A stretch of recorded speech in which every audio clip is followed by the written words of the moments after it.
Hey everybody, I just wanted to stop in and on this really blessed Sunday to say thank you so much. Thank you.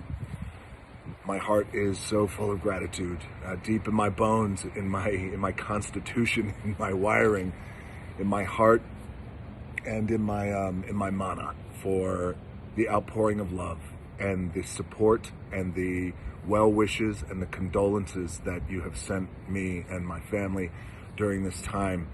You have lifted my spirits in ways that I hope you can imagine.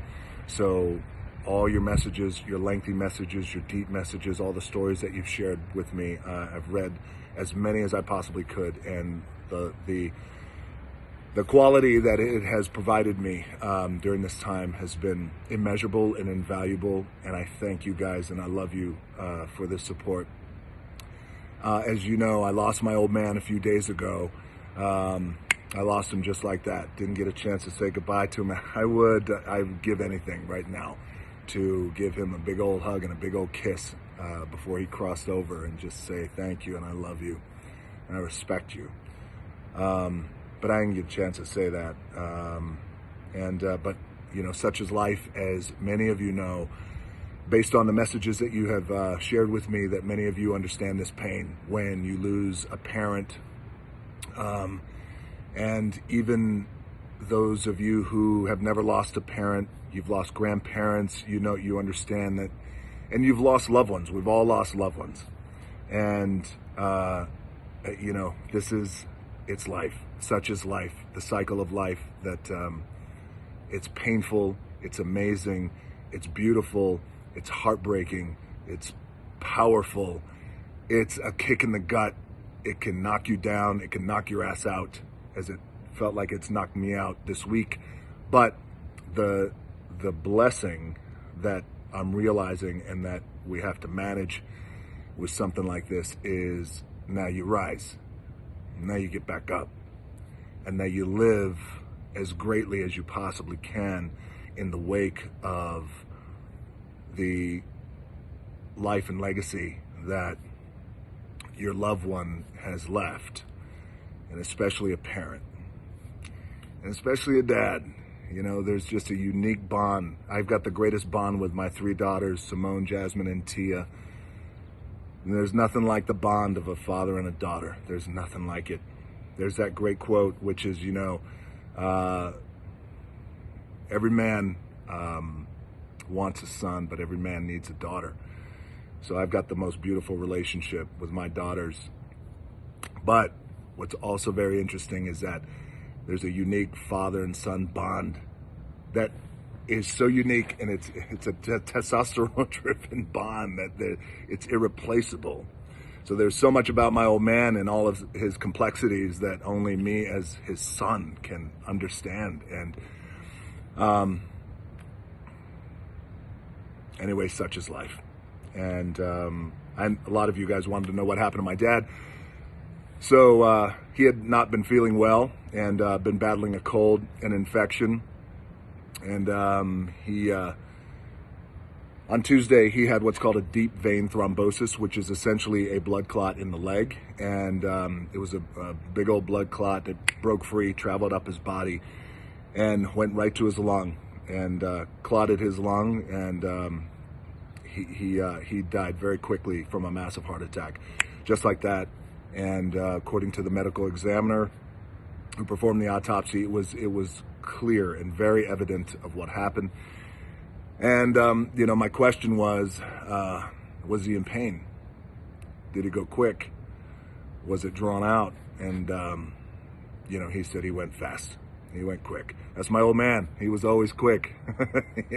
But that did give me great comfort in knowing that it wasn't prolonged. And the reason why it gave me great comfort, even though I didn't get a chance to say goodbye to my old man that one last time, is that he had been in a lot of pain. He had been in a lot of pain for a very, very long time. And you know, that's the life of a pro wrestler, especially at that age and coming from out of that era, from the 60s, 70s, and 80s. You know, he had banged his body around And he had always told me, a day without pain is like a day without sunshine. And he would tell me that when I was 10. So you can imagine that's a lot of years of being in pain. So, my old man, there's no more pain, which makes me happy that he's not in pain anymore. If you guys out there, if you have parents around, your mom, your dad, your wife, your husband, your babies, your children, your best friends, your grandparents, text them, call them, go see them if they're close by, and if you can hug them, I want you to hug them. You tell them that these are the marching orders from Dwayne Johnson, who just lost his old man. But you hug them, and you hug them hard, because that's what I'm doing with my family and my friends and the ones I love. I'm hugging them hard, because you never know what's around the corner. We just never know. Here today, gone tomorrow. We are laying my dad to rest this Tuesday and saying goodbye to the soul man.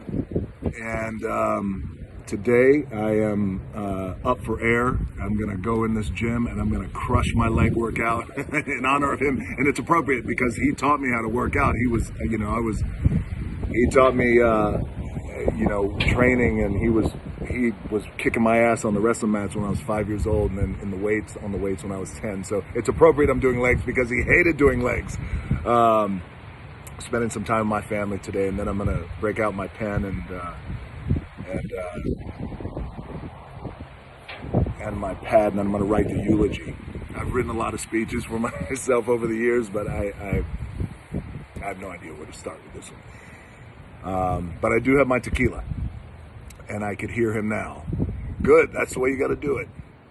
I could also hear him now. Make sure you put me over in the speech. Say good stuff about me. I could act. For those of you who know my dad, you know that he would say, you tell him I taught you everything you know, but I didn't teach you everything I know. That's right, Dad. That's why you will always be better than me. And I love it. And I love you, and I love you guys, and I thank you. This is almost 8 minutes of your time. I thank you, and I thank you so much for all your love and support. It truly means so much to me and my family during this time. I thank you so much. Go hug your loved ones and hug them hard. I thank you again, and I love you guys.